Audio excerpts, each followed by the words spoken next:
Kami mengucapkan selamat bergabung di live streaming Gereja Blessing in the Spirit.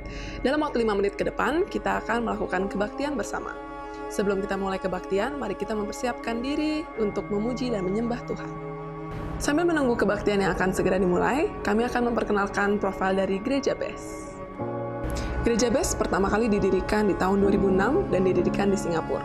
Visi dari Gereja BES adalah Bait Allah Engkropos berawal dari suatu penglihatan yang diberikan Tuhan kepada gembala senior, di mana banyak umat Tuhan membangun bangunan gereja dengan nampak luar yang mewah dan megah, tetapi bagian dalamnya kropos. Yang artinya umat Tuhan membangun bangunan fisik gereja dan melakukan kewajiban agamawi secara baik, tetapi mental dan karakter tidak disertai dengan karakter Kristus. Terlebih hatinya dilingkupi kekhawatiran, dendam, benci, keserakahan, dan tidak bisa mengampuni.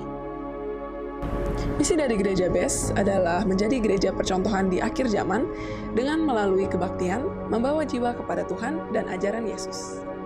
5 pilar utama dari Gereja BES yaitu yang pertama, Back to Jesus Teaching, yang kedua, Mega Project Karakter Kristus, ketiga, Misi, 4, Muritan, dan 5, Diakonia. Apa itu Mega Project Karakter Kristus? Mega Project Karakter Kristus adalah salah satu pilar dan program Gereja BES. Melalui program ini, gereja ingin membentuk karakter, mental, dan etika jemaat sesuai dengan ajaran Yesus. Hingga saat ini, Gereja BES sudah memiliki 59 cabang gereja yang tersebar di beberapa negara, seperti Indonesia, Singapura, China, Australia, Ghana, hingga Amerika. Program dari Gereja BES diantaranya yang pertama adalah misi, mengunjungi lokasi-lokasi yang sulit dijangkau di Indonesia, memberikan bantuan, motivasi, dan mengubah cara pandang tentang hidup, menumbuhkan tingkat keberanian terhadap tantangan, serta mengajarkan ajaran Yesus tentang keselamatan dan kebenaran. Yang kedua adalah Ladies Devotion. Ladies yang berasal dari kata lady, yang berarti wanita dengan budi luhur, sedangkan devotion yang berasal dari kata devotee, yang berarti setia sampai mati. Jadi, Ladies Devotion adalah program Gereja BES yang ditujukan untuk kaum wanita. Yang ketiga, YES, Young People Evangelism Special Services adalah bagian regenerasi dari Gereja BES.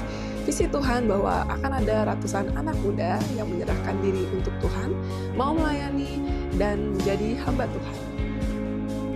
Yang keempat, Gereja BES memiliki sekolah tinggi teologi sendiri yang dinamakan STT Adi Wacana. Terdapat beberapa program studi seperti Sarjana S1 Teologi dan Sarjana S1 Pendidikan Agama Kristen.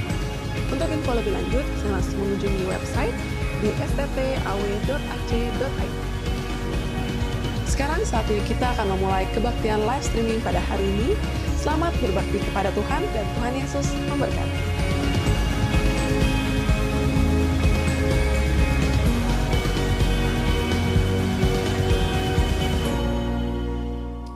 Haleluya. Puji nama Tuhan. Selamat pagi Bapak Ibu Saudara yang kasih Tuhan. Shalom. Shalom. Haleluya, puji Tuhan. Selamat hari Natal 2020 Saudara. Tuhan Yesus memberkati setiap kita semua. Berikan tepuk tangan bagi Tuhan Yesus kita yang luar biasa. Haleluya. Mari sama-sama di hari Natal ini kita datang di hadapan Tuhan. Kita mau memuji, menyembah Tuhan. Mari datang dengan segenap hati kita akan berdoa. Bapa bersyukur, terima kasih buat hari ini. Di hari Natal ini kami sangat bersyukur kepadamu. Sebab Engkau sungguh sangat baik dalam hidup kami. Terima kasih buat kasih setiamu. Terima kasih buat penyertaan-Mu yang sempurna atas kami. Engkau selalu hadir bagi kami Tuhan. Sebab Engkau Allah Immanuel. Terima kasih Tuhan Yesus. Biarlah pagi hari ini kami datang kepadamu dengan kerinduan akan Engkau, dengan pujian dan penyembahan kami, dengan ucapan syukur kami. Kami rindu memberkati Engkau, memuliakan Engkau Tuhan. Sebab Engkau Raja di atas segala raja. Engkau yang layak disembah, ditinggikan, diagungkan. Sekarang sampai selama-lamanya. Engkau dahsyat Tuhan. Engkau perkasa, Engkau ajaib. Terima kasih Tuhan Yesus, terima kasih. Segala pujian, hormat, syukur hanya bagi-Mu. Hanya di dalam nama Tuhan Yesus. Setiap yang percaya dan diberkati sama-sama kita katakan amin. Berikan tepuk tangan bagi kemuliaan nama Tuhan kita Yesus. Haleluya. Puji nama Tuhan. Haleluya.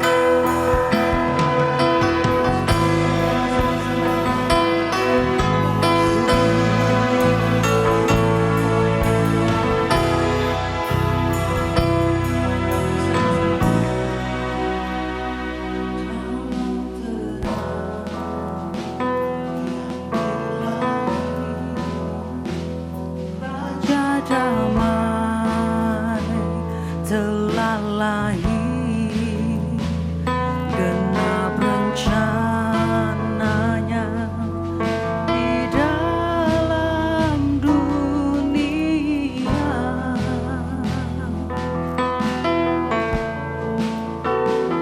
Putra Tunggal Maha Kudus, satu-satunya penebus,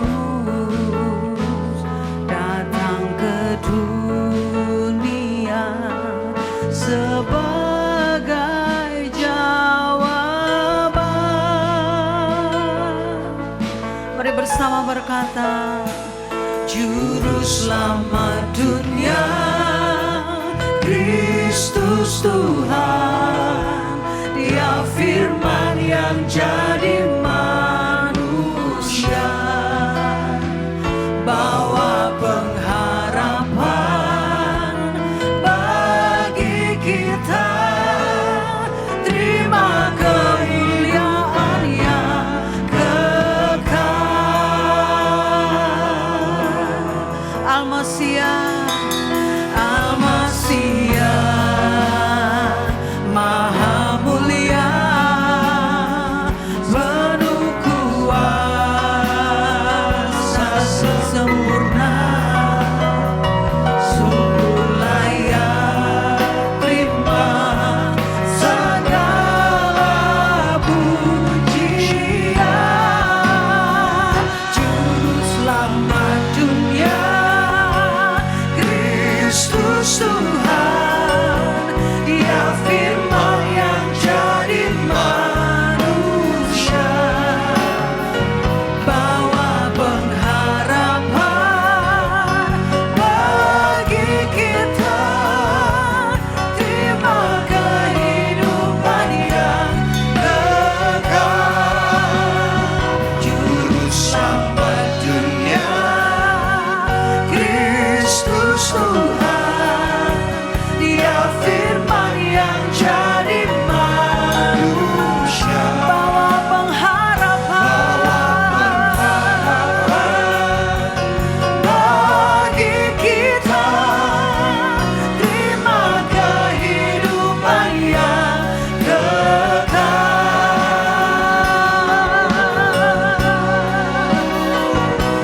Percaya Engkau Juru Selamat kami, lahir bagi kami. Amin. Haleluya. Mari kita berkata, Juru Selamat dunia. Haleluya. Juru Selamat dunia, Kristus Tuhan, Dia firman yang jadi manusia, bawa pengharapan bagi kita. Terima kehidupan yang Juru Selamat dunia, Kristus Tuhan, Dia firman yang jadi manusia.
bersyukur di hadapan-Mu. Sembah kami Tuhan, haleluya. Ini korban syukur kami, ini emas kemenyan dan mur kami Tuhan. Kami bawa ke hadapan-Mu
Tuhan, haleluya.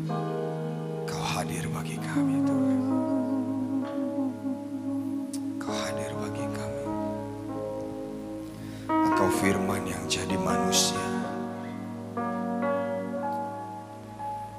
dan menyelamatkan setiap umat. Terima kasih Tuhan Yesus.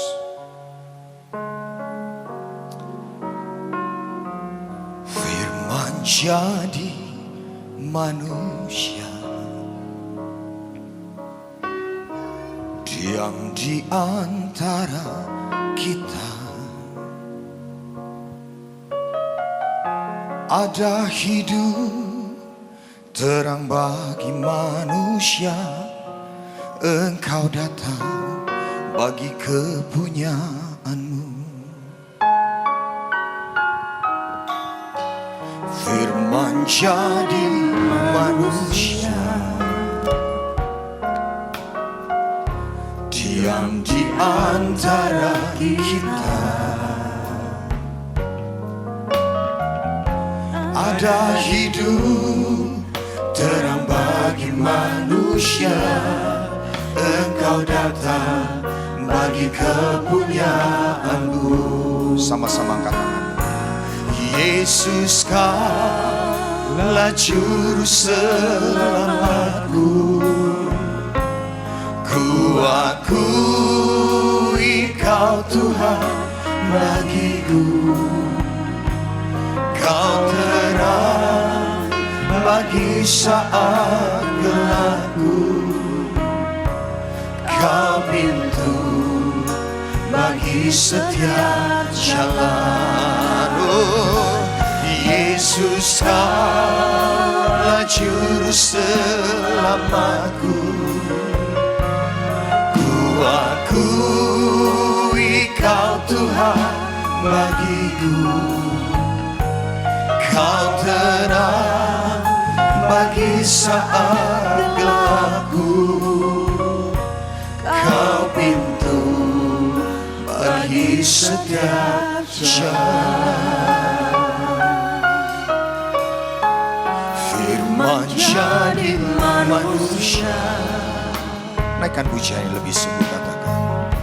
Diam di antara kita. Amin. Ada hidup terang bagi manusia. Engkau datang bagi kepunyaanmu. Sama-sama yang mengasihi Tuhan katakan, Yesus Kaulah Juru Selamatku. Ku akui Kau Tuhan bagiku. Kau terang bagi saat gelapku. Kau pintu bagi setiap jalan. Yesus Tuhan, Yesus Kaulah Juru Selamatku. Ku akui Kau Tuhan bagiku. Kau terang bagi saat gelapku. Setiap sekali lagi katakan, oh Yesus Kaulah Juru Selamatku. Amin. Ku akui Kau Tuhan bagiku. Kau terang bagi saat gelapku. Kau pintu bagi setiap jalan. Kau pintu bagi setiap jalan. Sekali lagi lalu sembah Dia. Kau pintu bagi setiap jalan. Berikan tepuk tangan bagi Tuhan. Haleluya.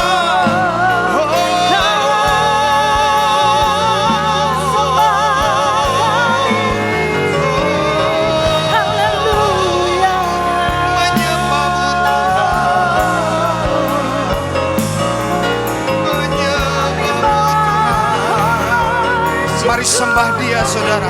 Raja di atas segala raja, Yesus Kristus Tuhan. Haleluya, haleluya.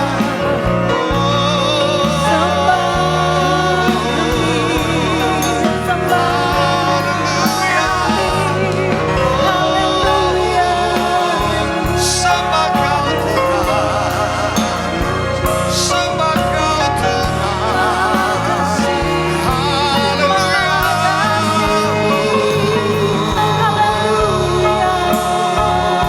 Terima kasih Tuhan, terima kasih Tuhan. Ya lama, ya lama, ya lama, ya lama.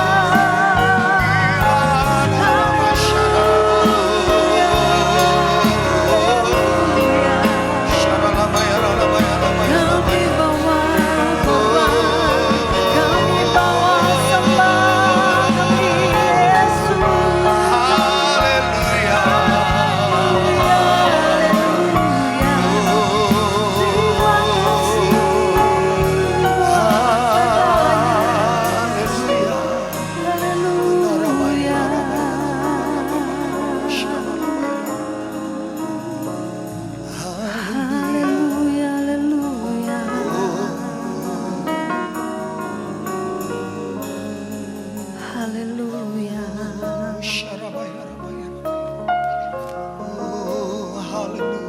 Haleluya.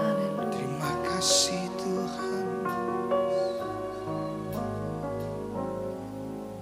Karena begitu besar kasih Allah akan dunia ini, sehingga Ia memberikan anaknya yang tunggal, supaya barang siapa yang percaya kepadanya tidak akan binasa, melainkan akan hidup yang kekal bersama dengan Tuhan. Mari Bapak Ibu kita merenungkan kembali kebaikan Tuhan. Setahun ini apa yang kita sudah beri buat Tuhan. Sepanjang tahun ini apa yang kita sudah persembahkan buat Tuhan. Mengingat kembali kebaikan Tuhan, kemurahan Tuhan, keajaiban Tuhan. Terlebih pemeliharaan Tuhan. Kau ada bagi kami Tuhan. Kau selalu ada bagi kami. Haleluya, haleluya, haleluya. haleluya, haleluya. Kau baik bagi kami. Haleluya. Terima kasih Tuhan. Haleluya, haleluya. Haleluya. Haleluya, haleluya. Thank you, Jesus. Terima kasih Tuhan. Terima kasih Tuhan.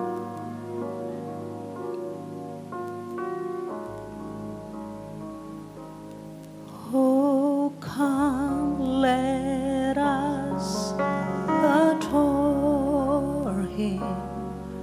Oh, come, let us adore Him. Oh, come, let us adore Him. Christ the Lord. Oh, come, let us adore. Yes, we come, oh God. Oh, come, let us adore. Oh, come, let us adore Christ the Lord. Mari kita bangkit diri bersama. Angkat tanganmu, katakan ini sembah kami Tuhan.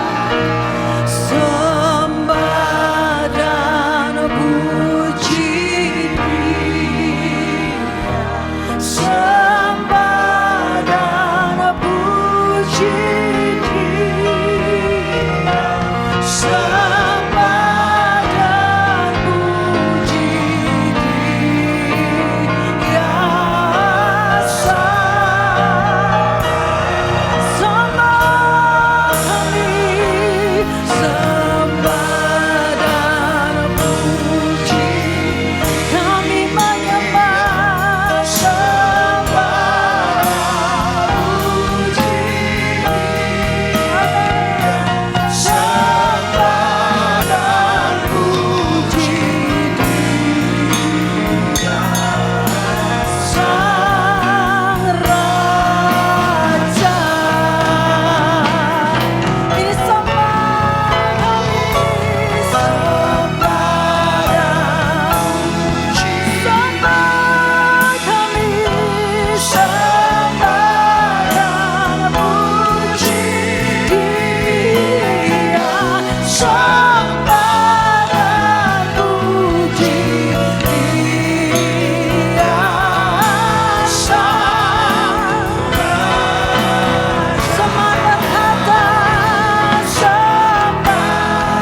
Sembah kami Haleluya. Tuhan.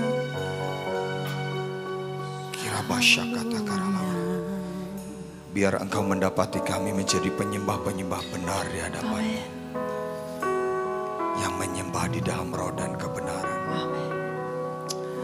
Masih tetap berdiri saudara di hadapan Tuhan. Kita siapkan hati kita untuk firman.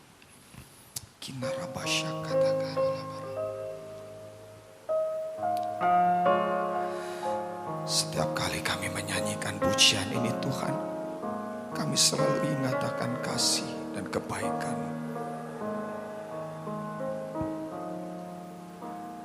Oh, holy night, the stars are brightly shining. It is a night of our dear Savior birth. Long lay the world in sin and error pining, till He appears and the soul felt its worth. A thrill of hope, the weary world rejoices, for yonder breaks a new and glorious. Angkat tanganmu di hadapan Tuhan. Fall on your knees. Oh, hear the angel voices. Oh, night divine. Oh, night when Christ was born. Oh, night divine. Oh, night. Oh, night divine. Thank you, Jesus.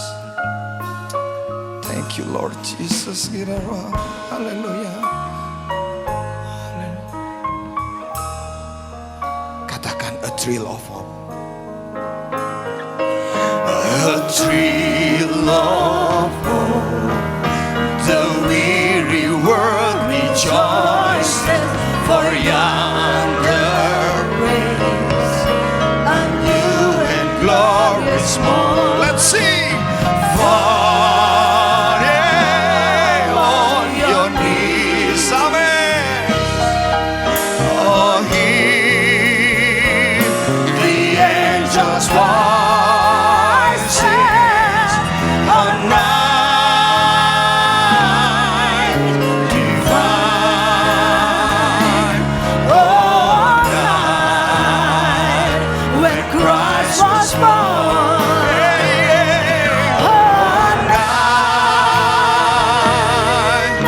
divine. Oh, night divine. Oh, night divine.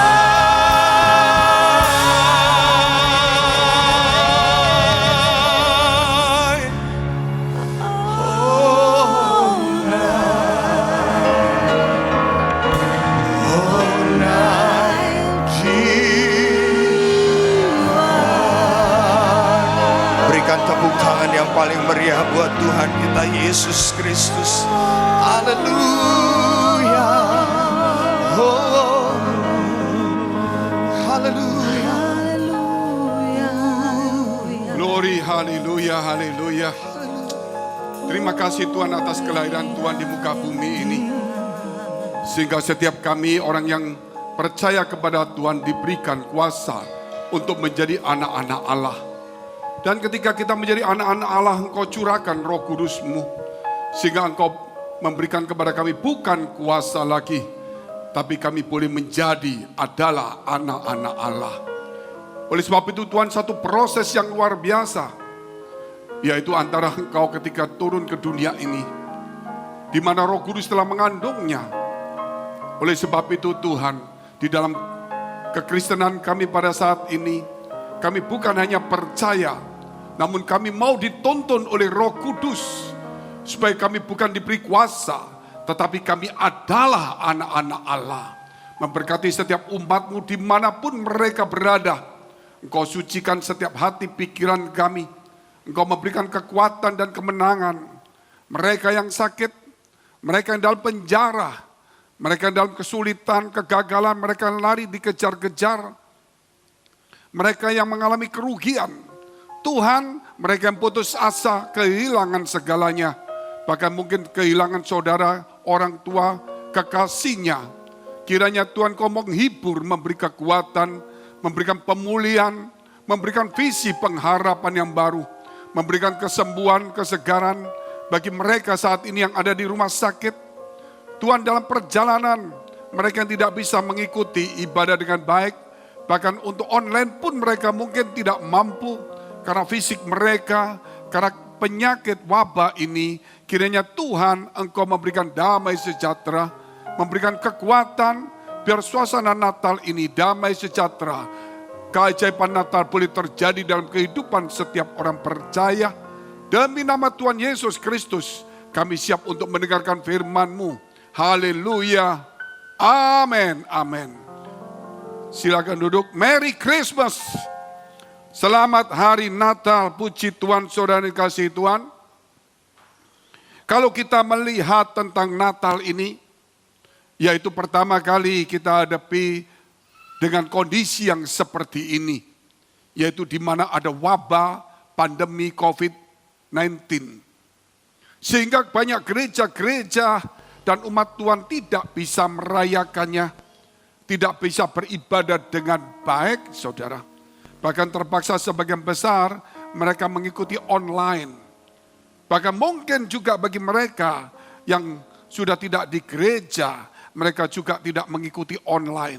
Mungkin mereka yang dulu mengikut Tuhan dengan pandangan kalau ikut Tuhan pasti kaya, pasti berhasil. Ternyata berhasil, tiba-tiba situasi seperti ini. Mereka mengharapkan keberhasilan lagi, tetapi kemudian mereka tidak mengalaminya. Dan kemudian mereka mengalami kekecewaan. Karena apa? Karena mereka cuma ada di dalam hati mereka. Untuk mengikut Tuhan itu adalah kekayaan, kemakmuran, maksud kedudukan tinggi. Mereka lupa bahwa kedudukan tertinggi itu adalah di surga yang mulia. Dan kehormatan kekayaan kita bukan hanya di bumi. Mungkin kekayaan kita di bumi berkurang, namun kekayaan kita di surga itu semakin bertambah-tambah dan melimpah. Oleh karena itu kalau kita melihat dengan pandemi ini, saudara, ini menunjukkan bahwa sebenarnya dosa itu memang ada dan merajalela di muka bumi ini. Contohnya dengan adanya satu virus ini, kalau saudara tidak hati-hati akan menyebar dan menyebar. Tolong dibantu anak kecil ini. Jadi menyebar dan menyebar, saudara. Dan akhirnya apa? Setiap orang yang tidak hati-hati akan kena. Dan sekarang sudah berjuta-juta sudah kena, saudara. Dan yang mati juga sudah lebih dari 1 juta. Dan semua orang pada ketakutan, ekonomi semua mengalami seperti ini. Ini menunjukkan juga bahwa dosa itu lebih daripada virus yang mematikan ini. Ketika satu orang berdosa, dia menularkan bukan kepada orang sekelilingnya, tetapi kepada istrinya, juga kepada anak-anaknya, keturunannya, yaitu Adam. Dan sampai inilah saudara, sampai di kita ini dosa itu merajalela. Oleh sebab itu, kalau kita percaya dengan apa yang Tuhan katakan, bahwa dosa itu ada sejak zaman Adam, dan dosa itu perlu diputuskan. Oleh sebab itu Yesus turun ke dunia. Untuk apa? Memberikan kepada kita. Sama sepertinya vaksin, bukan hanya vaksin saja. Boleh dikatakan vaksin. Supaya kita kebal. Supaya kita tidak kena. Kita tidak tertular. Mungkin tertular sedikit tapi tubuh kita, imun kita sudah ada kesucian, ada kekudusan, ada firman Allah. Di mana tubuh kita, antibodi kita, saudara, sudah dikuatkan. Ini kalau kita bicara kesehatan, kita larikan kepada rohani, saudara. Jadi jelas sekali firman Allah itu ya dan amin. Kalau orang-orang berkata, mana bisa dosa keturunan itu dari Adam turun sampai kita. Buat apa Yesus menebus dosa? Kita bisa berbuat amal, saudara dengan virus ini bisa buat amal enggak? Apakah dengan saudara kasih uang 1 miliar, 10 miliar jual rumah bisa lepas dari virus? Apakah saudara seorang pangkat tertinggi presiden, seorang orang yang pelayan Tuhan juga kebal? Tidak ada. Itu menunjukkan dosa, saudara. Yang ketika zamannya Adam turun ke bawah, itu harus diakui sampai hari ini. Dan Yesus datang ke dunia untuk menebus itu. Memberikan vaksinnya, sama seperti itulah. Memberikan kepada kita kesucian, pemutihan dari dosa. Dan diberikan kita firman Allah. Diberikan Roh Kudus, diberikan gereja. Supaya kita setiap hari bisa membersihkan dosa-dosa yang masih tersisa dalam perjalanan hidup kita yang hari demi hari. Saudara yang dikasihi Tuhan, ini menunjukkan benar-benar sesuatu hal firman Allah ya dan amin. Jadi saudara yang dikasihi Tuhan, belajar untuk melihat kebenaran karena ada banyak kata-kata di luar kiri kanan yang mengatakan tidak mungkin dosa itu turun dari Adam sampai kita kena semua. Buat apa Yesus turun ke dunia untuk menebus dosa manusia? Apakah Yesus mati bisa menebus semua? Bisa. Satu Adam jatuh dalam dosa, virus itu merajalela. Satu macam antibodi atau antivirus itu atau sesuatu yang muncul, itu dikembangkan. Bisa semuanya juga. Oleh karena itu saudara yang dikasihi Tuhan, kita harus kembali kepada firman Allah. Banyak orang yang membaca firman Allah. Contohnya saudara, ahli Taurat, kemudian Herodes mendengarkan firman Allah itu dengan teliti, namun mereka tidak pernah sampai kepada Yesus. Karena mereka tidak punya visi, tidak punya mimpi, mereka tidak punya penampakan suara Tuhan atau penglihatan dari Tuhan. Banyak sekarang orang-orang Kristen saudara berkata, oh cukup ke gereja. Cukup ke gereja, cukup dengar. Tidak perlu dapat visi. Tidak perlu lagi minta penglihatan, minta mimpi, minta tuntunan Tuhan. Saudara, kita akan jadi Herodes. Kita jadi ahli Taurat. Saudara lihat itu orang Majus. Saudara lihat itu Yusuf mendapatkan mimpi. Saudara lihat itu Maria didatangi oleh malaikat Gabriel. Saudara lihat itu juga para gembala, dia melihat para malaikat. Jadi firman Allah itu ya dan amin. Yang tertulis, namun Tuhan itu hidup. Bukan hanya tulisan, tapi Tuhan itu hidup. Sehingga ketika saudara membaca, saudara punya kerinduan, maka saudara akan juga melihat, entah melihatnya di bumi ini, tetapi suatu kelak kita akan melihat di surga. Tapi juga ada orang yang mendapatkan, saudara, kemurahan, mendapatkan satu visi atau atau penglihatan, atau juga kedatangan para malaikat seperti para gembala. Atau juga mungkin mereka mendapatkan sebuah mimpi. Sama seperti orang Majus, Yusuf dan sebagainya. Oleh sebab itu kita hari ini, kita mau belajar firman Tuhan. Yaitu di dalam Matius pasal 2 ayat 12 sampai dengan 15. Temanya dari Mesir kupanggil anakku. Dari Mesir kupanggil anakku. Ini firman berurutan saudara yang dikasihi Tuhan. Kita lihat dulu. Poin pertama, mimpi dari Tuhan. Mimpi dari Tuhan. Bukan mimpi sembarang mimpi. Bukan mimpi dari keinginan dunia. Bukan mimpi dari setan, dari dunia. Mimpi dari Tuhan. Setiap orang percaya. Kalau membaca firman Allah ini, tidak salah kalau dia berkata, Tuhan, aku mau mendapatkan sesuatu dari Tuhan. Entah melalui firman Allah, entah melalui mimpi, entah itu satu penglihatan yang nyata. Bukan cuma perasaan, bukan tipuan, bukan juga iblis yang menyamar sebagai malaikat terang. Kita lihat dulu ayat yang ke-13 dari Matius pasal 2. Setelah orang-orang Majus itu berangkat, nampaklah malaikat Tuhan kepada Yusuf dalam mimpi dan berkata, bangunlah, ambillah anak itu serta ibunya, larilah ke Mesir dan tinggallah di sana sampai aku berfirman kepadamu, karena Herodes akan mencari anak itu untuk membunuh dia. Yusuf mendapatkan mimpi dan malaikat berkata, bangunlah, bawalah anakmu. Mungkin situasi yang seperti ini, saudara. Saya juga mendengar banyak berita yang sangat menyedihkan hati. Orang-orang banyak jatuh sakit, meninggalkan anak-anaknya. Anaknya masih kecil, ayah ibunya sudah meninggal. Ada yang istrinya ditinggal, suami anaknya meninggal. Masih ada juga orang yang berkata, ini hoax, virus ini hoax. Sama dengan seperti hari ini saudara lihat bahwa dosa turun dari Adam, itu bohong. Sama saudara. Dan suatu hari dia juga akan kena upah dari dosa itu maut. Mereka yang terkapar di rumah sakit, orang-orang yang kaya meninggalkan hartanya, sampai sebelum dia meninggal, dia buang semua uangnya, dilemparkan ke bawah, semua orang boleh ngambil. Karena dia pikir, untuk apa uang ini? Aku tidak bisa membeli apa-apa, nyawaku gak bisa aku beli. Orang kaya antri di rumah sakit gak cukup, penuh tempatnya, buang semuanya. Gereja-gereja sebagian besar tutup.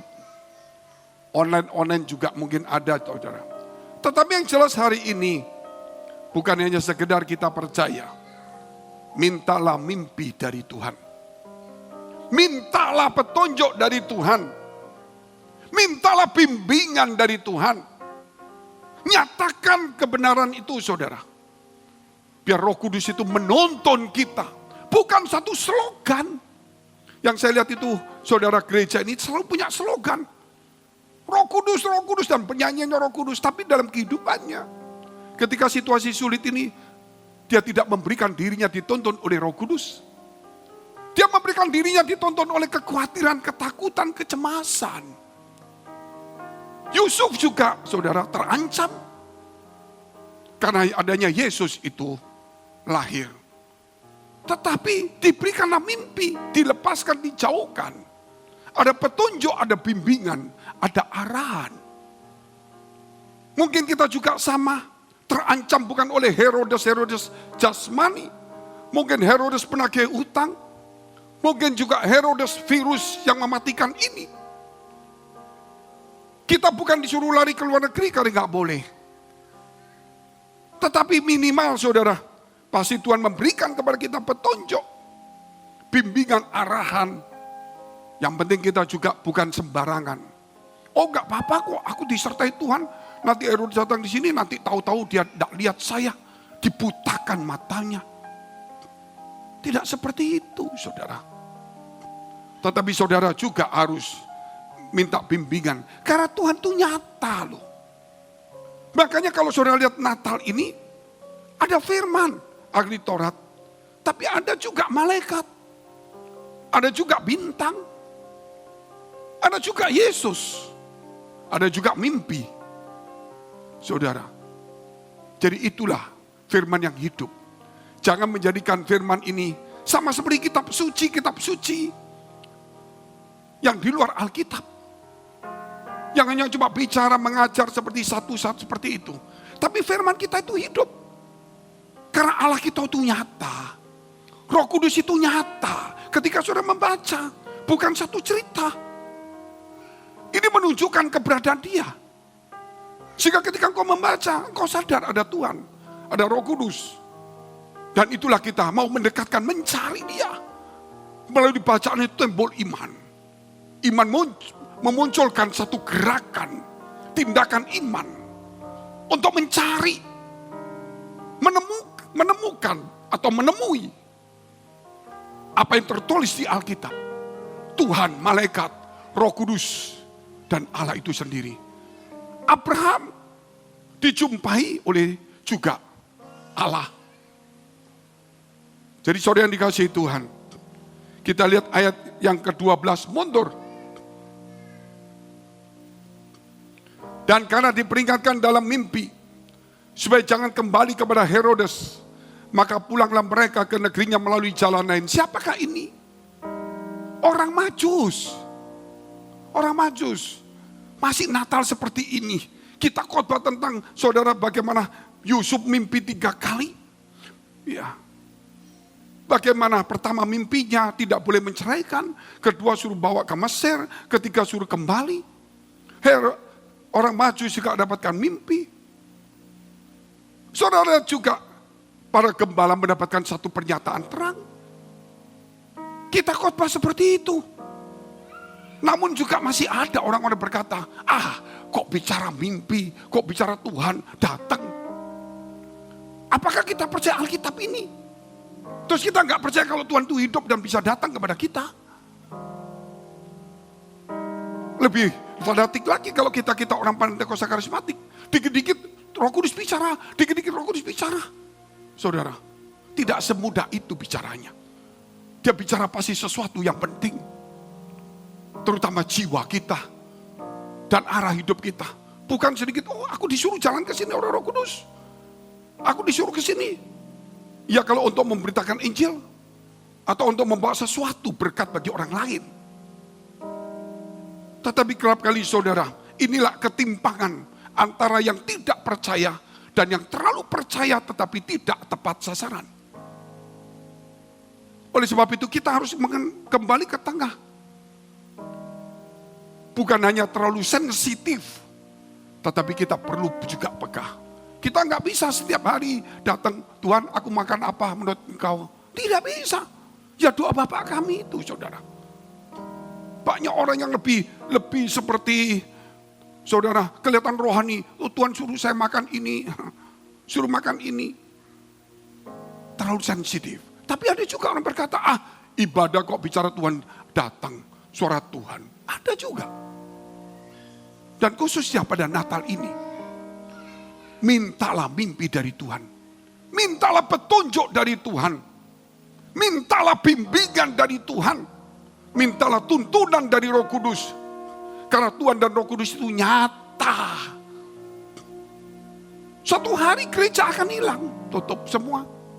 Mungkin pendeta sudah tidak mungkin lagi bicara. Tetapi Tuhan, Roh Kudus ada di dalam hatimu. Engkau bisa dipakai Tuhan. Jadi di sini kalau kita bicara tentang kekristenan, saudara, itu kekristenan itu hidup. Bukan satu siaran berita, tapi kehidupan. Ketika engkau mendengar berita ini, engkau akan menjadi berita juga satu hari. Ketika engkau menyampaikan sesuatu kepada orang lain, karena satu kehidupan. Oleh sebab itu Tuhan berkata, akulah jalan kebenaran dan hidup. Puji Tuhan, kita lihat Bilangan pasal 12 ayat 6-8. Saya sedih melihat beberapa pendeta atau orang-orang Kristen yang kemudian mengambil keputusan sendiri. Ada yang sudah tidak mau menjadi gembala. Karena selama 1 tahun gerejanya tutup, bayarnya tidak mampu lagi. Saudara, memang benar, saya tahu sifat seperti itu memang kita tidak bisa apa-apa. Tapi juga ada orang Kristen yang ketika susah ini kemudian dia kecewa. Ngambil keputusan sendiri datang kepada Tuhan. Saudara, apakah keputusan yang paling tepat? Ada juga orang langsung sudah memecat semuanya saudara. Kayak seperti perusahaan. Dan memang juga kita membutuhkan juga keputusan. Tetapi minimal minta petunjuk karena ini perusahaan-perusahaan Tuhan. Ini bukan PT perusahaan dunia, saudara. Ini perusahaan anggur kata Tuhan, saudara. Kebun anggur. Dan Tuhan pemiliknya. Jadi kita punya Tuhan. Kita harus datang kepada Tuhan itu sendiri. Bilangan pasal 12 ayat 6 dan 8. Lalu berfirmanlah Tuhan, dengarlah firmanku ini. Jika di antara kamu ada seorang nabi, maka aku Tuhan menyatakan diriku kepadanya dalam penglihatan. Aku berbicara dengan dia dalam mimpi. Luar biasa bukan? Tapi bukan mimpi dari dunia ya. Bukan mimpi-mimpian. Ayat selanjutnya. Berhadapan-hadapan aku berbicara dengan dia. Terus terang bukan dengan teka-teki. Dan ia memandang lupa, Tuhan, mengapakah kamu tidak takut mengatai hambaku Musa? Musa melihat secara langsung. Sama seperti para gembala melihat secara langsung malaikat itu. Tetapi kalau Yusuf, kalau para orang Majus itu dapat bintang dan dapat juga mimpi. Terus kita lihat terus. Berhadapan-hadapan aku berbicara dengan dia, yaitu kepada Musa. Terus terang, seperti malaikat Tuhan datang kepada para gembala. Terus terang dia berkata, hari ini telah lahir bagimu Kristus Tuhan Juru Selamat di kota Daud. Dia ada di sana, saudara. Maka para gembala lari ke sana semuanya. Tetapi lain dengan Yusuf. Lain juga dengan namanya orang Majus. Dia harus memakai hikmat bijaksananya untuk menangkap apa arti bintang itu. Apa arti mimpi itu. Kita lihat terus, saudara. Bukan dengan teka-teki. Dan ia memandang rupa Tuhan, mengapa kamu tidak takut mengatai hambaku Musa. Artinya, kalau Tuhan datang seperti malaikat kepada para gembala di Efrata, dia langsung terus terang. Tetapi kepada Yusuf, berubah sepertinya teka-teki. Dari Tuhan enggak. Tapi katakannya aja seperti itu. Saudara. Oleh sebab itu, saudara, kita perlu dekat sama Tuhan. Tidak semua mimpi dari Tuhan. Tapi mintalah yang dari Tuhan. Supaya kita tidak dikaburkan oleh penglihatan yang ngawur, saudara. Mimpi yang gak karuan semuanya. Semua campur aduk, tidak bisa. Kita harus pelan-pelan. Saudara, kita harus minta petunjuk bimbingan. Supaya kita boleh menjadi berkat. Kita lihat poin yang kedua. Firman Tuhan. Tentu harus ada juga firman. Karena itu menjadi satu pusat. Segala sesuatu informasi dunia sejak dulu sebelum kita lahir.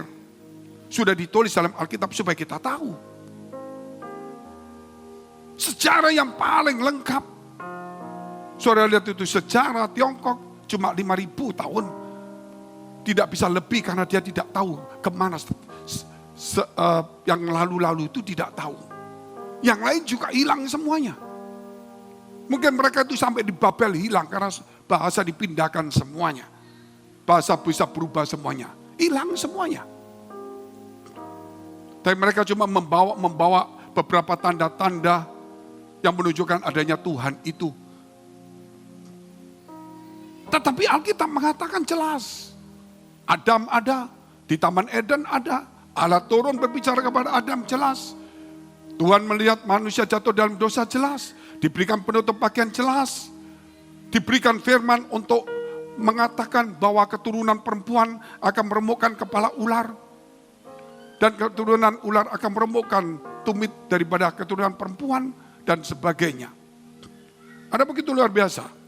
Kita lihat ayat 13. Setelah orang-orang Majus itu berangkat, nampaklah malaikat Tuhan kepada Yusuf dalam mimpi dan berkata, bangunlah, ambillah anak itu serta ibunya, larilah ke Mesir dan tinggallah di sana sampai aku berfirman kepadamu. Karena Herodes akan mencari anak itu untuk membunuh dia. Sampai aku berfirman kepadamu. Dari firman kepada firman. Dari tuntunan kepada tuntunan. Ketika saudara mencari jodoh, saudara minta petunjuk Tuhan. Kemudian saudara menikah. Mungkin ada perselisihan, saudara tidak minta petunjuk kepada Tuhan. Minta petunjuk kepada orang lain. Itu kalau kita lihat itu, saudara. Itu memulai dengan roh, mengakhiri dengan daging. Buka perusahaannya. Memanggil pendeta ucapan syukur. Tapi ketika kesulitan mengambil keputusan sendiri, mulai nipu dan sebagainya. Memulai dengan roh, mengakhiri dengan daging. Kalau orang memulai dengan daging, gak usah diomong. Gak usah diomong. Mau cari jodoh sembarangan. Pokoknya seneng mau apa. Saudara. Hati-hati saudara. Jodoh itu tidak bisa sembarangan. Dulu jodoh itu dijodohkan orang tua. Sekarang orang milih sendiri.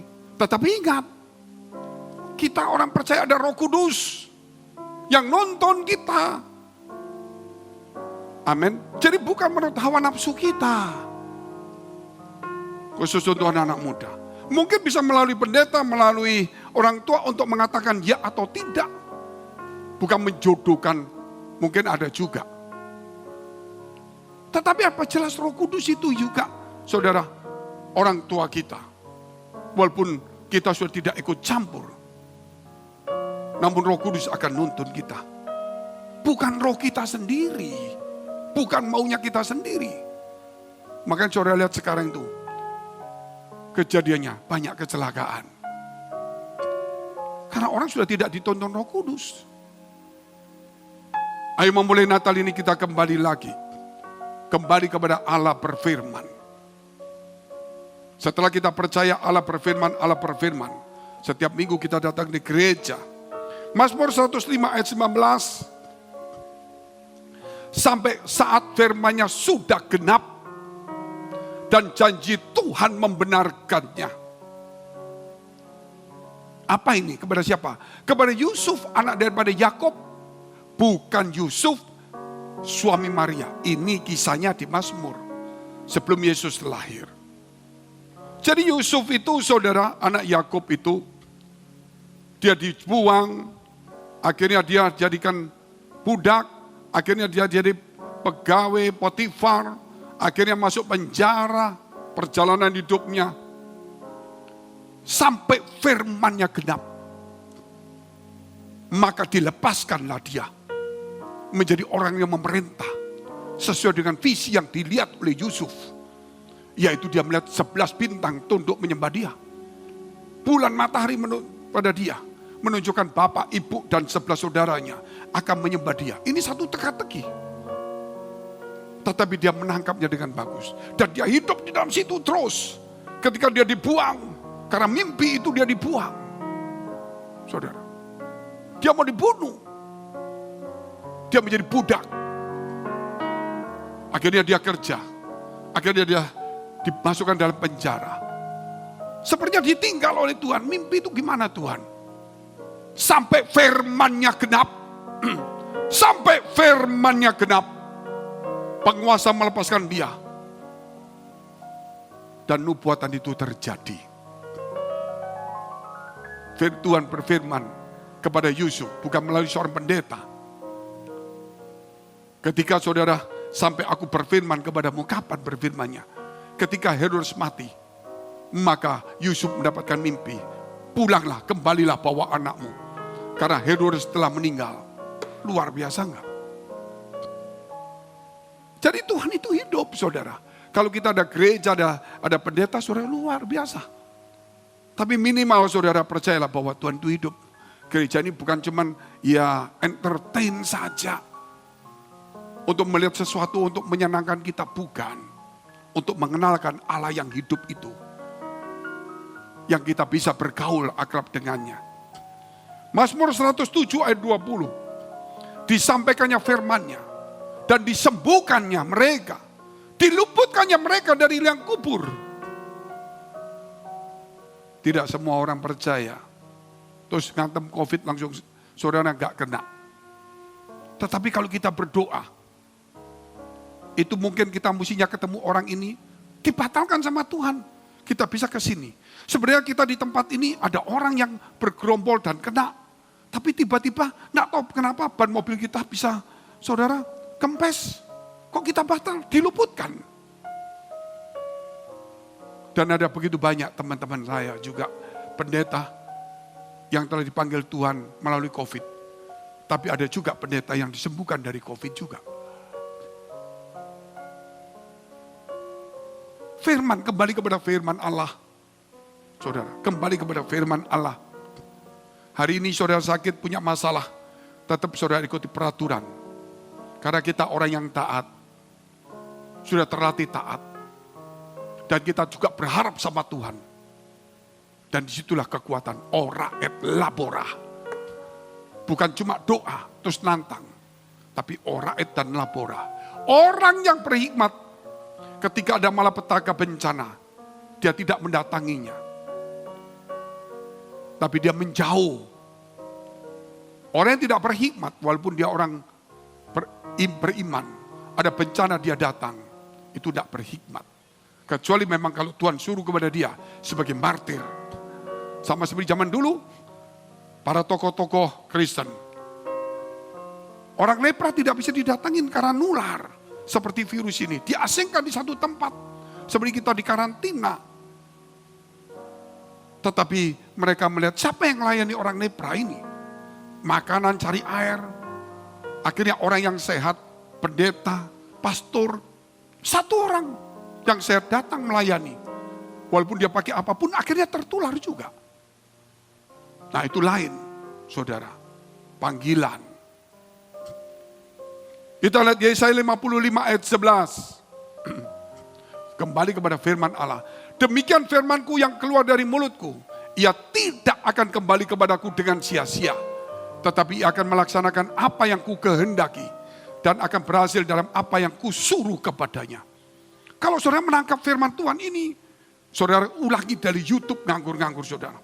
Sudah ada kurang lebih 200 lebih khotbah sejak Maret. Saudara lihat itu ada urutannya, ada rentetannya, ada tentang blessing in disguise. Ada tentang juga musuh Allah dalam gereja, serial-serial semuanya. Ada tentang visi-visi serial, kasih juga. Saudara bisa menikmati semuanya itu. Dan saudara tangkap. Dan firman itu tidak pernah kembali sia-sia kepada Tuhan. Dia akan sampai kepada tujuan. Pasti sampai kepada tujuan. Tetapi kalau saudara nangkap firman terus keluar lagi. Nggak akan dapat apa-apa. Biar firman itu saudara masuk di hati kita. Kita lihat poin yang ketiga. Menyingkir ke Mesir. Ayat 14. Maka Yusuf pun bangunlah, diambilnya anak itu serta ibunya malam itu juga. Lalu menyingkir ke Mesir. Ada satu tindakan iman yang nyata. Tidak berlambat-lambat, tidak tergesa-gesa. Dan dia terluput. Ada ratusan anak-anak kecil yang dibunuh Herodes. Besok paginya atau mungkin beberapa hari kemudian. Tapi Yusuf sudah membawa semuanya. Luar biasa saudara yang dikasihi Tuhan. Dibawa kemana? Ke Mesir. Mesir itu gambaran daripada gurun. Selama berapa tahun? 3,5 tahun. Sampai Herodes Agung itu meninggal.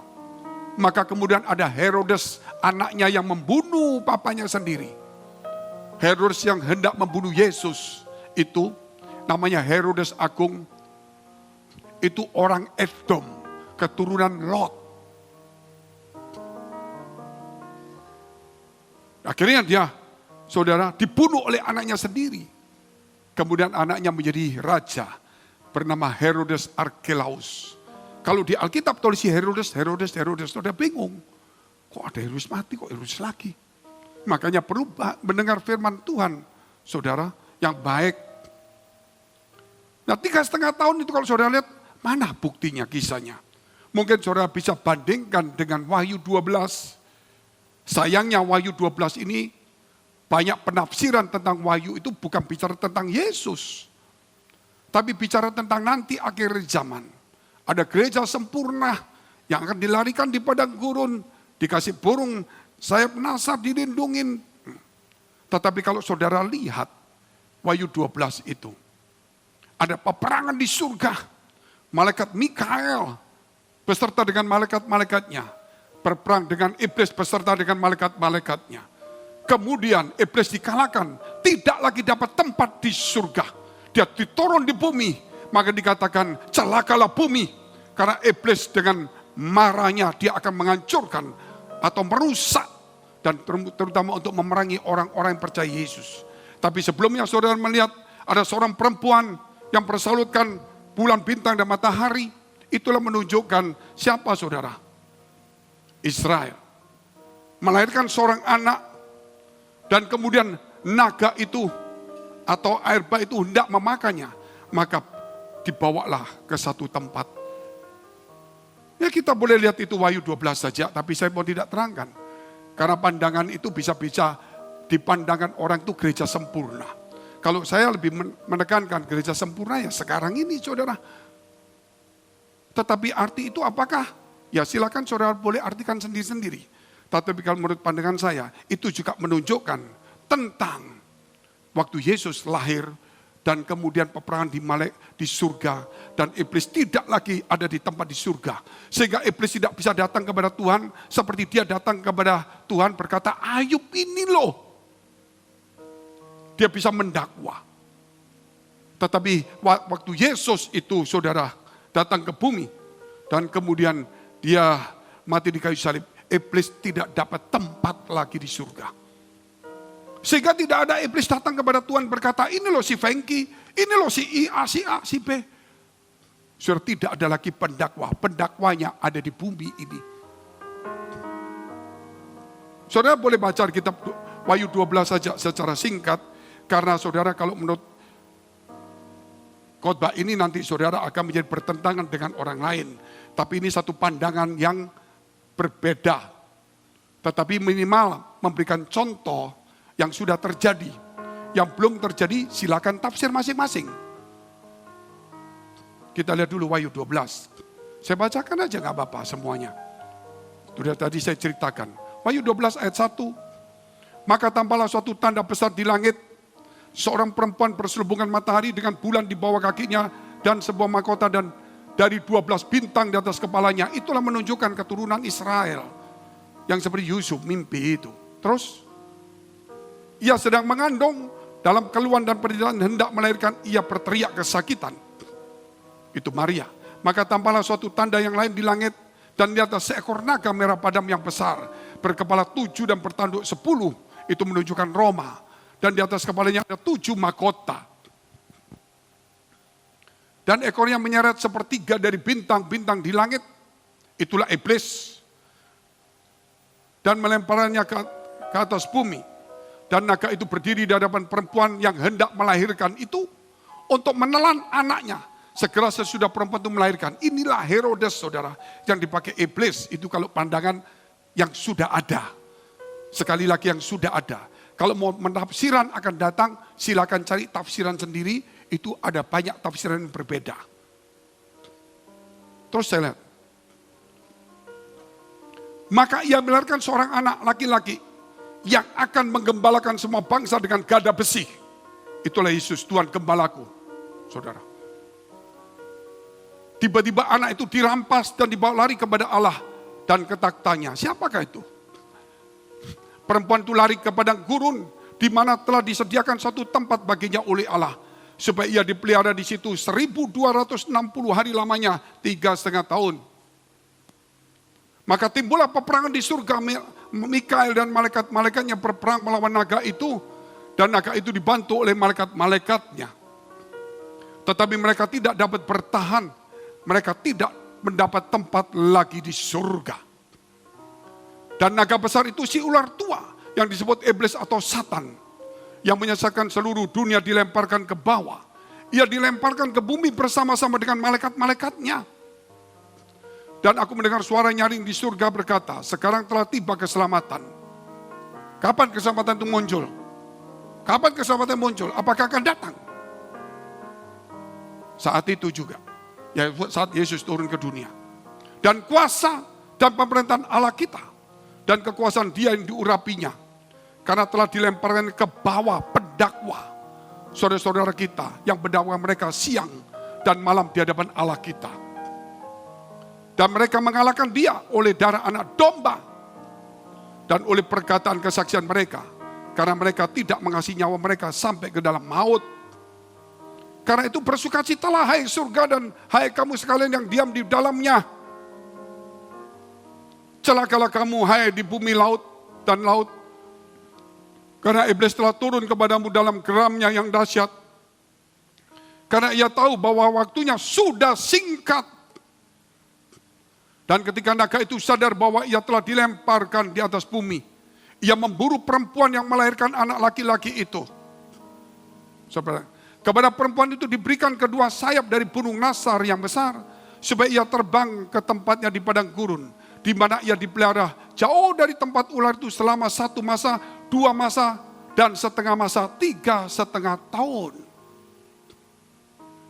Lalu ular itu menyemburkan dari mulutnya air seperti sungai ke arah perempuan itu supaya ia dihanyutkan sungai itu. Tetapi bumi datang menolong perempuan itu yang membuka mulutnya dan menelan sungai yang disemburkan naga itu dari mulutnya. Maka marahlah naga itu kepada perempuan itu lalu pergi memerangi keturunannya yang lain. Keturunan siapa? Yang menurut hukum-hukum Allah dan memiliki kesaksian Yesus, itulah saudara. Naga itu setelah memburu Yesus gak bisa dan sebagainya, maka naga itu akhirnya memburu orang yang mempunyai kesaksian Yesus Kristus. Kita punya musuh yang nyata, tapi tidak kelihatan. Saudara kita yang memusuhi kita, itu saudara nyata, tapi sebenarnya itu hanya cuma dipakai saja. Yang lebih nyata adalah iblis yang tidak kelihatan, yang menyusup ke orang-orang itu.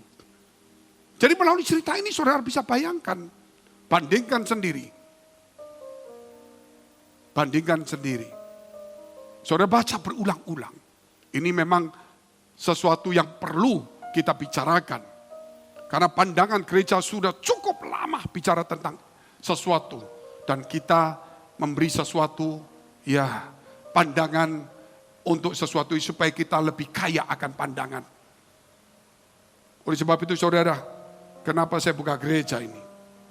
Saya dipanggil oleh ketua sinode dari dimana dulu saya berjemaat, maksudnya waktu saya masih muda. Kamu buka gereja kenapa tidak di kita?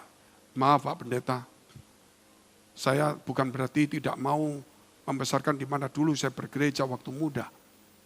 Masalahnya saya punya panggilan sendiri. Saya diberikan banyak tugas untuk berbicara sesuatu. Kalau saya ikut di sinode Bapak, pasti banyak larangan dan pasti nanti serangan-serangan begitu banyak. Makanya Tuhan memberikan kepada saya untuk membuka sinode sendiri. Supaya tidak ada larangan bicara ini.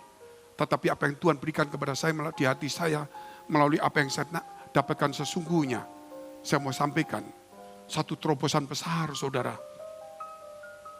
Saya tidak memberikan sesuatu saudara, pandangan-pandangan yang menyesatkan. Tetapi justru sesuatu yang sudah nyata. Tafsiran yang akan datang, itu belum pasti kita tahu bentuknya apa. Tapi apa nubuatan yang disampaikan Tuhan dan sudah menjadi kenyataan, itu lebih mudah dibicarakan. Karena itu sudah pasti. Yang tidak pasti tafsiran, kita tidak mau bicara itu sesuatu kepastian. Silakan tafsir masing-masing. Tetapi yang pasti tidak bisa ditafsirkan kembali. Itu pandangan gereja kita. Blessing in the spirit, spiritual blessing. Makanya saudara tahu saudara di tempat ini, kita punya musuh nyata, iblis. Kita tidak bisa menghindar dari dia. Kalau kita tidak serang dia, dia tetap serang kita. Kita mau damai, dia tetap serang kita. Tidak ada jalan lain. Firman Allah seperti pedang untuk menghancurkan kuasa kegelapan. Dan inilah wibawa Allah melalui firman Allah di mimbar. Bukan bicara sesuatu yang menyenangkan, tapi pedang untuk memisahkan antara pikiran kita dengan kehendak Allah. Kita lihat yang terakhir dari Mesir, kupanggil anakku. Ayat 15. Saya nanti seri keduanya nanti saya akan khotbah tentang kelahirannya dan kedatangannya kembali. Itu nanti jam 11. Nanti Yesus datang dan kapan dia datang lagi. Itu ada urutannya. Ayat yang ke-15. Dan Yusuf tinggal di sana hingga Herodes mati. Hal itu terjadi supaya genaplah yang difirmankan Tuhan oleh Nabi. Dari Mesir kupanggil anakku. Firmannya jelas.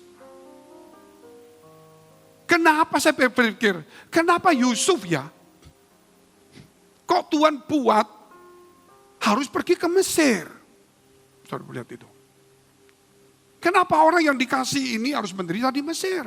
Kenapa cerita Alkitab ini kok ada bicara Moab, bicara Edom, bicara Mesir? Kenapa saudara? Apakah Tuhan tidak mampu untuk mengatasi di satu tempat? Ternyata saudara kalau kita melihat semua yang dikirim Yusuf ke Mesir, Musa sampai akhirnya membawa semua kembali ke Israel, Kanaan.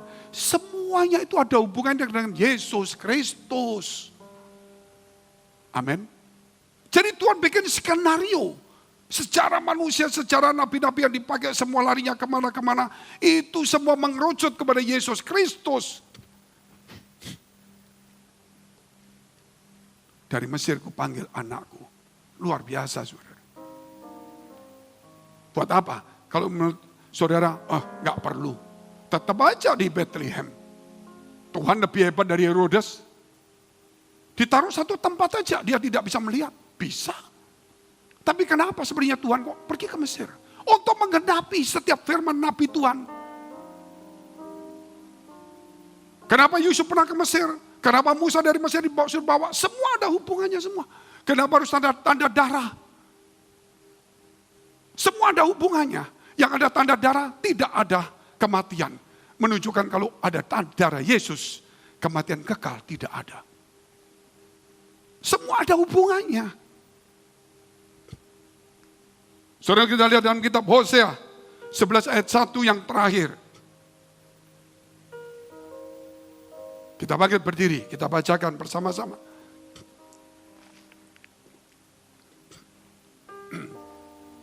Saudara bisa mengikuti tahun yang lalu, tapi mungkin belum ada ya, di YouTube. Tentang kelahiran Yesus ini. Saudara ikuti YouTube, kelahiran Yesus secara komplit kronologisnya. Memang dalam khotbah lompat-lompat, tetapi sebenarnya sudah ada secara perikop itu. Kematian Yesus waktu penderitaan secara kronologis semuanya ada di tata rapi. Saudara bisa mengikuti ulang-ulang. Dilebarkan sampai ke perjanjian lama, dimasukkan di dalam sejarah budaya, semuanya kita melihat semuanya. Supaya saudara bukan cuma celebration of Christmas saja. Hosea 11 ayat 1. Kita baca bersama-sama.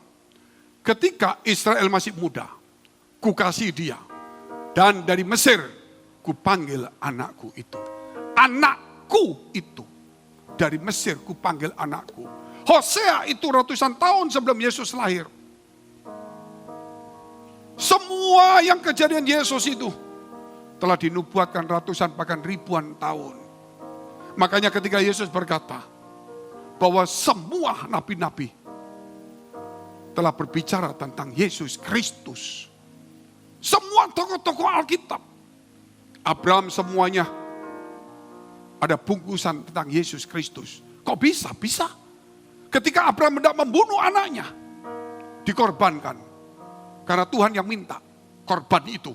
Tuhan minta korban, bukan domba anak manusia.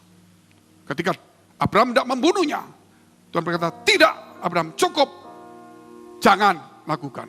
Maka dia melihat seekor domba jantan tanduknya tersangkut belukar. Itulah kemudian dari seorang anak menjadi domba jantan tanduknya tersangkut belukar. Itulah Yesus Kristus. Manusia tidak bisa melepaskan dirinya dengan mengorbankan domba, sapi, bahkan dirinya sendiri. Tetapi Tuhan, sehingga Yesus waktu turun ke dunia, Yohanes Pembaptis sudah mengenalkan dialah anak domba Allah yang mengangkut dosa manusia. Dan tanduknya tersangkut belukar, dimahkotai duri. Semua kalau saudara lihat itu jelas. Musa ketika mereka berkeluh kesah, bangsa-bangsa itu dipakut ular tedung dan semua banyak yang mati. Tetapi kemudian mereka sadar kembali ke Musa. Dan Tuhan berkata, buat itu ular tembaka. Siapa yang melihatnya, dia menjadi sembuh dan pulih. Itu menunjukkan salib Kristus. Amin. Saudara lihat semua itu. Luar biasa firman Allah ini. Mari kita tunduk kepala. Memberkati setiap umatmu. Menyucikan setiap umatmu oleh firman Tuhan. Supaya setiap kami Tuhan boleh menjadi anak-anak Tuhan. Sebagaimana engkau memanggil. Dari Mesir, ku panggil anakku. Untuk menggenapi semua nubuatan firman Tuhan. Mengapa Yesus harus dibawa ke Mesir? Untuk menggenapi semua kitab para nabi, Taurat dan sebagainya. Tuhan, banyak orang tidak percaya. Namun selubung itu sudah mulai terbuka. Biar setiap kami yang percaya lebih mengasihi, lebih sungguh-sungguh. Berikan kepada kami petunjuk-Mu. Berikan kepada kami tuntunan-Mu, pimpinan-Mu. Tuntunlah langkah kami. Hindarkanlah kami dari malapetaka, bencana, sakit, penyakit. Buatlah kami menjadi berkat bagi banyak orang. Mari kita berdoa syafaat untuk semua gereja yang ada di seluruh dunia. Kami berdoa untuk semua gereja yang ada di seluruh dunia. Dari hamba Tuhan sampai kepada umat Tuhan. Kiranya Engkau memberkati mereka supaya mereka menjadi berkat. Dan hidup mereka berdampak. Supaya di mana gereja mereka melayani. Dan berjemaat dipenuhi orang-orang yang takut akan Tuhan. Dan tulus hatinya. Kami berdoa untuk semua gereja yang ada di seluruh dunia. Supaya mereka bersatu rukun dan tidak terpecah-pecah. Supaya dunia percaya Yesus adalah Tuhan bagi kemuliaan Allah Bapa di surga. Demikian gereja di mana kami menggembalakannya. Gereja Blessing in Spirit. Kami berdoa untuk setiap persembahan yang dipersembahkan umat-Mu. Supaya menjadi dupa yang harum di hadapan Tuhan. Dan Kau memberkati segala pekerjaannya. Rumah tangga, kesehatan mereka. Sampai kepada anak cucu. Iman rohani mereka. Biar kebajikan kemurahan Tuhan selalu menyertai mereka. Mari dekapkan kedua tanganmu di dadamu. Karena untuk menerima berkat itu mudah. Namun menjaga hati itu sukar. Oleh sebab itu hari ini, hari-hari seperti ini. Ketika ada wabah ini. Banyak orang tidak menjaga hatinya. Hanya cuma menjaga hartanya. Ketika hartanya hilang, hatinya hilang juga. Sebab itu firman Tuhan berkata, jagalah hatimu dengan penuh segala kewaspadaan. Karena dari situlah terpancar kehidupan. Jadilah berkat. Dan terimalah berkat rahmat anugerah dari Allah Bapa di surga. Di dalam putra tunggalnya Yesus Kristus yang sudah mati untuk dosa-dosa kita. Dan bangkit pada hari ketiga sehingga kita punya Tuhan Allah yang hidup. Dan iman kita bukan kepada Tuhan yang mati. Dan Dia naik surga menyediakan rumah bagi kita. Sehingga kita punya pengharapan yang pasti. Dan Dia akan datang kedua kali menjemput gereja jemaat dan umatnya. Yang berjaga-jaga kudus, dewasa dan bijaksana. Serta menghakimi dunia. Di dalam persekutuan dengan Roh Kudus. Membuat hati kita berkobar-kobar. Roh kita menyala-nyala. Sehingga kita senantiasa di dalam kasih semula kepada Tuhan. Roh yang kudus menghibur, menguatkan, memelihara, menginsyafkan. Menuntun, memimpin kita. Kepada kebenaran dan kekudusan. Dan membuat kita menjadi saksi Kristus. Mulai hari ini sampai selama-lamanya. Kita akhiri dengan doa yang diajarkan Tuhan Yesus kepada kita. Bapa kami yang ada di surga. Dikuduskanlah nama-Mu. Datanglah kerajaan. Jadilah kehendak-Mu di bumi seperti di surga. Berikanlah kami pada hari ini makanan kami yang secukupnya. Dan ampunilah kami akan kesalahan kami. Seperti kami juga telah mengampuni orang bersalah pada kami. Dan janganlah membawa kami ke dalam pencobaan. Tetapi lepaskanlah kami daripada yang jahat. Karena Engkau yang punya kerajaan dan kuasa dan kemuliaan sampai selama-lamanya. Amin. Merry Christmas, selamat Natal. Miracle of Christmas. Keajaiban akan terjadi. Hallelujah, hallelujah. Hallelujah, hallelujah. Hallelujah, hallelujah. Kita sorga bergema, lahir Raja mulia, damai dan sejahtera turun dalam dunia. Katakan, bangsa-bangsa bangkitlah dan bersoraklah serta dalam anak yang kecil nyatalah Immanuel. Kita sorga bergema, lahir Raja mulia. Hallelujah, hallelujah. Hallelujah, hallelujah. Sama-sama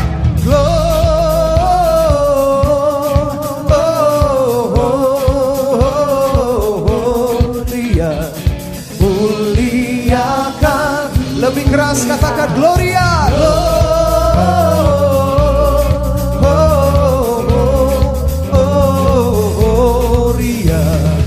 Muliakan Tuhan, muliakan Tuhan, muliakan Tuhan. Haleluya, haleluya. Sorak-sorai kemuliaan bagi Tuhan kita. Haleluya.